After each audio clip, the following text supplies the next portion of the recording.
ಏನಿದು ಸರ್ವೆ ಮಾಡ್ಲಿಕ್ಕೆ ಇವತ್ತಿನ ದಿನ ಏನು ತುಂಬಾ ಸಮಯ ಇದೆಯಲ್ಲ. ಏನೊಂದು ಗೈಡ್ಲೈನ್ಸ್ ಪ್ರಕಾರ ನೋಡಿ, ಪೂರ್ವಭಾವಿ ಸಿದ್ಧತೆ ಬಹಳ ಮುಖ್ಯ. ಪೂರ್ವಭಾವಿ ಸಿದ್ಧತೆನ ಸರಿಯಾಗಿ ಮಾಡಿಕೊಂಡು ಅದಕ್ಕೆ ಸರಿಯಾದ ಪ್ಲಾಟ್ಫಾರ್ಮ್ನ ಕ್ರಿಯೇಟ್ ಮಾಡಿಕೊಂಡು ಫೀಲ್ಡಿಗೆ ಹೋದಾಗ ಫೀಲ್ಡಲ್ಲಿ ಏನು 3 ತಿಂಗಳು ಇರ್ತಾರ, 3 ತಿಂಗಳು ಇರ್ತಾರೆ. ಆದರೆ ಅದಕ್ಕೆ ಬೇಕಾಗಿರೋ ತಯಾರಿಗಳು ಮಾಡಬೇಕು. ಯಾವ ಇನ್ಸ್ಟಿಟ್ಯೂಷನ್ ಇದಕ್ಕೆ ಅಂತ ನಿರ್ಮಾಣ, ಜಾತಿ ಗಣತಿಗೋಸ್ಕರನೇ ಒಂದು ದೊಡ್ಡ ಸಂಸ್ಥೆನ ನಿರ್ಮಾಣ ಮಾಡಿರೋದು. 20,000 ಕೋಟಿ ಖರ್ಚು ಮಾಡ್ತಿದ್ದಾರೆ. 20,000 ಕೋಟಿ ಬಡ್ಜೆಟಲ್ಲಿ, ಏನು ಮುಂಗಡ ಬಡ್ಜೆಟಲ್ಲಿ ಇದಕ್ಕೆ ಮೀಸಲು 20,000, ಈಗ 500 ಕೋಟಿ ಏನು ಇಟ್ಟಿದ್ದಾರೆ. ಟೋಟಲ್ ಇದಕ್ಕೊಂದು 20,000 ಕೋಟಿ ಖರ್ಚಾಗುವಂಥದ್ದಾಗುತ್ತೆ. ಒಟ್ಟು 20,000 ಕೋಟಿ ಖರ್ಚಾಗುವಂಥದ್ದಾಗುತ್ತೆ. 20,000 ಕೋಟಿ ಖರ್ಚಾಗೋದಕ್ಕಿಂತ ಒಂದು ಸ್ಟ್ರಕ್ಚರ್, ಇದಕ್ಕೆ ಆದಂಥ ಇಲಾಖೆ ಇದೆ. ಇದಕ್ಕೆ ಆದಂಥ ಇಲಾಖೆ ದೇಶ ಉದ್ದಾರದಲ್ಲಿ ಇದಕ್ಕೆ ನಿರ್ಮಾಣ ಆಗಿರುವಂಥ ಒಂದು ಸಂಸ್ಥೆಗಳಿರ್ತದೆ. ವ್ಯವಸ್ಥಿತವಾಗಿ, ವೈಜ್ಞಾನಿಕವಾಗಿ, ಸಾಮಾಜಿಕವಾಗಿ, ಕಾನೂನು ಚೌಕಟ್ಟಲ್ಲಿ ಉತ್ತಮವಾಗಿ, ಪಾರದರ್ಶಕವಾಗಿ ಆಗುವಂಥದ್ದಾಗುತ್ತೆ. ಹಾಗಾಗಿ ನಾವು ರಾಜಕೀಯ ಪ್ರೇರಿತವಾಗಿ ಗೊಂದಲ ನಿರ್ಮಾಣ ಮಾಡುವಂಥದ್ದು, ತಮ್ಮ ಪ್ರತಿಷ್ಠೆಗಾಗಿ ಏನೆಲ್ಲ ಗೊಂದಲ ನಿರ್ಮಾಣ ಮಾಡೋದ್ರಿಂದ ದೂರ ಬರಬೇಕು. ಕಾಂಗ್ರೆಸ್ ಪಕ್ಷನ ಕೇಳ್ತಿದ್ರು, ಜಾತಿ ಗಣತಿ ಮಾಡಿ, ಕೇಂದ್ರ ಸರ್ಕಾರ ಮಾಡ್ತಾ ಇದ್ದಾರೆ.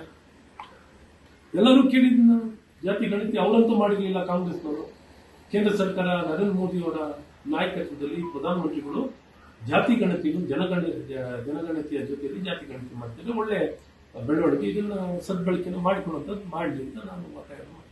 ಮುಖ್ಯಮಂತ್ರಿಗಳೇ ಸದನದಲ್ಲಿ ಒಪ್ಕೊಂಡಿದ್ದಾರೆ. 87 ಕೋಟಿ ಅವ್ಯವಹಾರ ಆಗಿದೆ.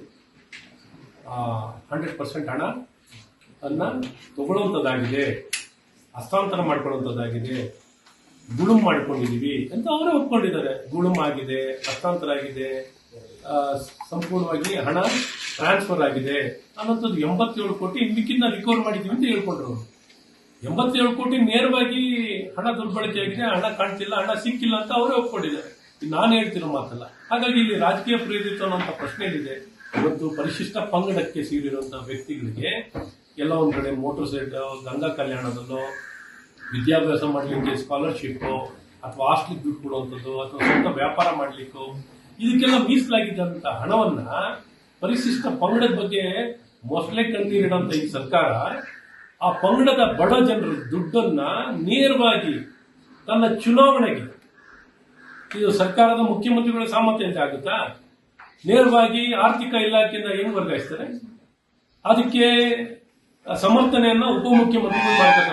ಉಪಮುಖ್ಯಮಂತ್ರಿಗಳು ಏನು ನಡೆದೇ ಇಲ್ವೇನೋ ಅನ್ನುವಂಥ ರೀತಿಯಲ್ಲಿ ಅವ್ರ ಹೇಳಿಕೆಗಳಿರ್ತವೆ. ಅವ್ರ ಹೇಳಿಕೆಗಳೇನು, ಈ ರೀತಿ ಬಂಡತನ ಹಣವನ್ನ ನೇರವಾಗಿ, ಬಡವರ ಹಣವನ್ನ, ಪರಿಶಿಷ್ಟ ಪಂಗಡಕ್ಕೆ ಸೇರಿರುವಂತಹ ಜನರ ಹಣವನ್ನ ನೇರವಾಗಿ ಲೂಟಿ ಮಾಡ್ತಾರಲ್ಲ, ಇದನ್ನು ಸಮರ್ಥಿಸ್ಕೊತಾರಲ್ಲ.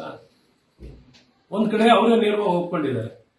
ಇವತ್ತೇನಾರ ಆ ವ್ಯಕ್ತಿ ತೀರೋಗಿಲ್ದೆ, ಇವಾಗ ಡೆತ್ ನೋಟ್ ಕೊಟ್ಟಿಲ್ದೆ ಅಂದ್ರೆ ಯಾರು ಕೇಳ್ತಿದ್ರು? ಇವತ್ತು ಯಾರಿಗೆ ಗೊತ್ತಾಗ್ತಿತ್ತು? ಈ ರೀತಿ ಸರ್ಕಾರದಲ್ಲಿ ಇನ್ನ ಎಲ್ಲೆಲ್ಲಿ ಎಷ್ಟು ಇಲಾಖೆನಲ್ಲಿ ನಡೀತಿದೆ ಅಂತ ನೀವು ನೋಡ್ಬೋದು.